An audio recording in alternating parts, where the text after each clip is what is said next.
विधानसभेमध्ये दादांच्या आठवणींना उजाळा देण्यात आला त्या संदर्भातल्या बातम्या।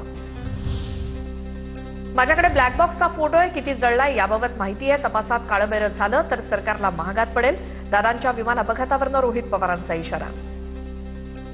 ब्लॅक बॉक्सचा फोटो हा आमच्याकडे आलेला आहे, तो कसा आहे, किती जळला याचे डिटेल सुद्धा आमच्याकडे आलेले आहेत। पण आम्ही वाट बघतोय की केंद्रीय एव्हिएशन मंत्रालय या बाबतीत कसा तपास करते, काय करते। अजितदादा हे महाराष्ट्राला न मिळालेले सर्वोत्तम मुख्यमंत्री। दादांनी जीवनाचं टायमिंग चुकवलं असा शोकप्रस्ताव मांडावा लागेल याची कल्पना नव्हती। मुख्यमंत्री फडणवीसांकडून अजितदादांना श्रद्धांजली। आज मी असं म्हणू शकतो, Ajitdada Pawar was the best chief minister Maharashtra never had. एक जो चांगला मुख्यमंत्री महाराष्ट्राला मिळू शकला असता तो अजितदादांच्या रूपानं आता आपल्यामध्ये नाही। अजित पवारांच्या विमान अपघाताची सीबीआय चौकशी करणार। प्रत्येक शंकेचं उत्तर मिळावं हा आमचा देखील आग्रह। मात्र स्वर्गीय दादांचा अपमान होईल किंवा परिवाराला त्रास होईल असं वागू नये, फडणवीसांचं आवाहन। अजितदादांचा मोठा आधार होता, त्यांच्या जाण्यानं मी मोठा भाऊ गमावला। अजित पवारांच्या निधनानंतर विधान परिषदेत एकनाथ शिंदेंचा शोकप्रस्ताव। तर बारामतीचा किल्ला अजितदादांनी लढवला नाही तर अबाधित ठेवला। शिंदेंकडून अजित पवारांच्या आठवणींना उजाळला। दादा माझ्यापेक्षा वयाने मोठे होते, अनुभवानेही मोठे होते। मी माझा मोठा भाऊ गमावलाय असं सातत्याने ते गेल्यापासून वाटतंय। एकनाथराव ही दादांच्या स्टाईलची हाक माझ्या कानात आजही घुमते आहे। 70,000 कोटींच्या घोटाळ्याच्या आरोपांनंतरही अजितदादा खचले नाहीत। मात्र एखाद्याला जीव नकोसा होईपर्यंत आरोप करून बदनामी करू नका। अजितदादांच्या शोकप्रस्तावावरती बोलताना उद्धव ठाकरेंचा भाजपवर निशाणा। की ज्यांनी त्यांच्यावर 70,000 कोटीचे घोटाळे केले त्यांच्यासोबत ते आज सत्तेत आहेत। हे मी का सांगतोय की एखादी व्यक्ती असते तेव्हा तिला आपण जीव नकोसा करतो, एवढं इतपत त्याला बदनाम करतो की नको तो जीव, आणि मग तोच आपल्यातनं गेल्यानंतर तो अचानक आपलासा वाटायला लागतो। अजितदादांवरील आरोप तथ्यहीन, आरोप समुद्रात बुडवा। विधिमंडळात रोहित पवारांची मागणी, तर कितीही दबाव आला तरी मी मागे हटणार नाही। विमान अपघाताच्या सखोल आणि पारदर्शक चौकशीसाठी रोहित पवार आग्रही। देवेंद्र फडणवीस साहेब हे दादांचे जिवलग मित्र म्हणून ओळखले जातात। त्यांना मी विनंती करतो की हे जे खोटे सगळे आरोप आहेत एका गठोड्यात तिथं भरून या समुद्रामध्ये जर टाकून दिले तर मग मला असं वाटतं की त्यांना ती आदरांजली, खऱ्या अर्थाने आदरांजली असं आपल्याला कुठेतरी म्हणावं लागेल। अजित पवारांबाबत शोकप्रस्तावावरती बोलताना हसन मुश्रीफ भाऊ। सभागृहात श्रद्धांजली व्यक्त करताना मुश्रीफांना अश्रू अनावर। अजित पवारांच्या कामाचा गौरव ग्रंथ तयार केला पाहिजे। सुधीर मुनगंटीवारांची विधानसभेत मागणी। दादांच्या योगदानाचे ग्रंथ तयार करून या ग्रंथाचे खंड विधिमंडळात ठेवा, मुनगंटीवारांची मागणी। ची आठवण ही आपल्याला कायम स्मरणात असायची असेल तर या ठिकाणी एक गौरव ग्रंथ हा आपण केला पाहिजे। दादा आणि माझा संबंध 50 वर्षांचा आहे आणि मी कधी बारामतीमध्ये गेलो तर माझी उठबस अजित बघायचा।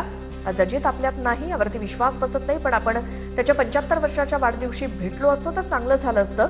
मुंबईच्या शोकसभेत नाना पाटेकरांचे उद्गार। आता टॉप 9 मोठ्या राजकीय घडामोडी बघूयात।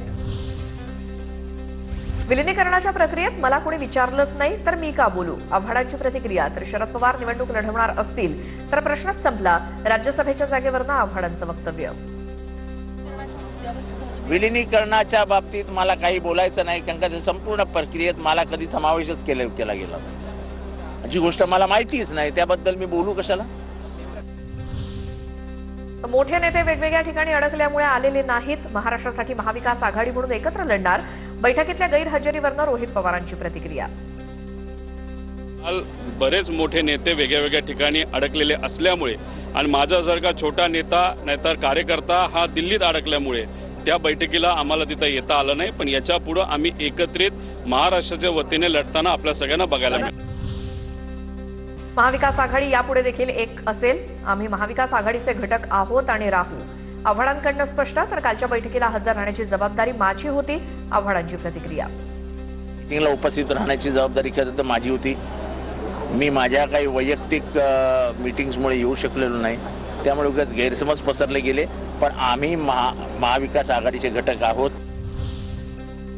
तर महाविकास आघाडीत कुठलीही फूट नाही. राष्ट्रवादीचे अनेक नेते मुंबई बाहेर वास्तव्यास असल्यामुळे बैठकीला पोहोचू शकले नाहीत. महाविकास आघाडीच्या बैठकीत पवारांचे राष्ट्रवादी गैरहजर असण्यावरनं राऊतांची प्रतिक्रिया.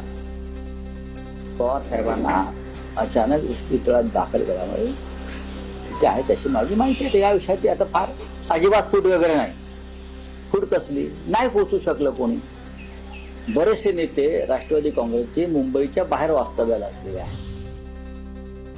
विधानसभा अध्यक्ष राहुल नार्वेकरांच्या कामकाजावरती सल्लागार समितीच्या बैठकीत नाराजी, सूत्रांची माहिती. तर सभागृहात येणाऱ्या असंख्य लक्षवेधी ठराविक सदस्यांचं गैरवर्तन, यावरून मुख्यमंत्र्यांचा वरिष्ठ मंत्र्यांनी नाराजी व्यक्त केली. सूत्रांकडून माहिती.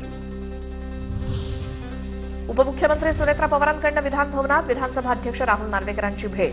उपमुख्यमंत्रीपदाची शपथ घेतल्यानंतर सुनेत्रा पवारांचं पहिलंच अर्थसंकल्पीय अधिवेशन. देवेंद्र फडणवीसांनी सुनेत्रा पवारांच्या एका मंत्र्यांची शेंडी आता आपल्या हातात ठेवली आहे. फडणवीस भ्रष्टाचाराच्या बाबतीत अत्यंत ढोंगी. जिरवाळांच्या विभागातील लाचखोरी प्रकरणातील संजय राऊतांची प्रतिक्रिया. तो झिरवळ बिचारा गरीब आदिवासी, त्याला नीट प्लॅनिंग करणं जमलं नाही, त्याच्याकडे आदिवासीचा बळी दिला मुख्यमंत्र्यांनी. पण जवळजवळ 100% मंत्री हे भ्रष्टाचारामध्ये अखंड बुडाले. सरकारला सळो की पळो करून सोडणारा विरोधी पक्षनेता सत्ताधाऱ्यांना नकोय. विरोधी पक्षनेत्यांविनाच विधिमंडळ चालवणाऱ्या सरकारचा धिक्कार असो. सामनामध्ये सरकारवर जोरदार टीका. राज्याच्या भाजप कार्यकारिणीचे प्रदेशाध्यक्ष रवींद्र चव्हाण यांच्याकडनं उद्या घोषणा होणार. प्रदेशाध्यक्ष रवींद्र चव्हाण यांची उद्या सकाळी 8 वाजता पत्रकार परिषद. सूत्रांची माहिती. आता टॉप 9 राजकीय बातम्या बघूयात. काँग्रेस प्रवक्ते हनुमंत पवारांना भाजपच्या कार्यकर्त्यांकडून मारहाण. हर्षवर्धन सपकाळांची ट्विट करत माहिती. भाजपच्या तुषार दामगुडेंनी बंदुकीचा धाक दाखवत मारहाण केली. पुण्यातील मित्रमंडळ चौकात हनुमंत पवार यांच्यावरती हल्ला. सपकाळांची माहिती. राज्यातील उर्वरित स्थानिक स्वराज्य संस्थांच्या निवडणुका लांबणीवर. 50% आरक्षणाचा प्रश्न निकाली निघेपर्यंत निवडणुका घेणं अनुचित. तर सर्वोच्च न्यायालयाची स्पष्ट भूमिका. 2 दिवसात सुनावणीची अंतिम तारीख ठरणार. मुंबई महापालिकेसाठी भाजपच्या स्वीकृत नगरसेवकांसाठीची नावं ठरली. सूत्रांच्या माहितीनुसार प्रतीक करपे, कमलाकर दळवी, नितेश राजहंस सिंह आणि प्रवीण छेडा यांची नावं चर्चेत. शिंदेची शिवसेना स्वीकृत नगरसेवक पदासाठी 3 नावं देणार. 2 नावं निश्चित, पण एक डमी फॉर्म भरला जाणार. उमेश माने, बाळकृष्ण ब्रीद आणि राज सुर्वेंना शिंदेच्या शिवसेनेकडनं संधी. नवाब मलिक यांचे बंधू कप्तान मलिक स्वीकृत नगरसेवक पदासाठी आग्रही. शिंदेच्या शिवसेनेच्या वाट्याच्या स्वीकृत नगरसेवक पदासाठी राष्ट्रवादी आग्रही. अजितदारांची राष्ट्रवादी सहयोगी गट म्हणून शिंदे सेनेसोबत असल्यामुळे एक स्वीकृत नगरसेवक पद देण्याची मागणी. मुंबई पालिकेत प्रथम प्रभाग समित्यांच्या निवडणुकीमध्ये ठाकरेंची शिवसेना, मनसे आणि काँग्रेस एकत्रित लढणार. मनसे आणि काँग्रेसच्या पाठिंब्याला अनेक प्रभाग समित्यांवरती ठाकरेंचे अध्यक्ष बसणार. मनसेला देखील समिती अध्यक्षपद मिळणार. सूत्रांची माहिती.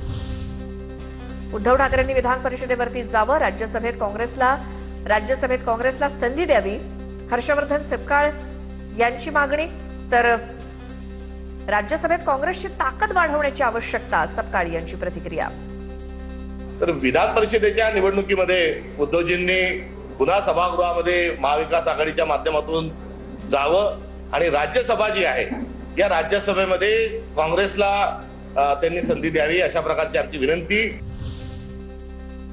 उद्याच्या किरीट सोमय्या यांच्या दौऱ्याला मालेगाव महापालिकेचा विरोध. गांधीवादी पद्धतीनं किरीट सोमय्या यांचा महापालिकेत आल्यानंतर विरोध करणार असल्याचे स्पष्ट संकेत महापौरांसोबतच उपमहापौरांनी दिल्यामुळे मालेगावात किरीट सोमय्या यांच्या उद्या होणाऱ्या दौऱ्याला विरोध.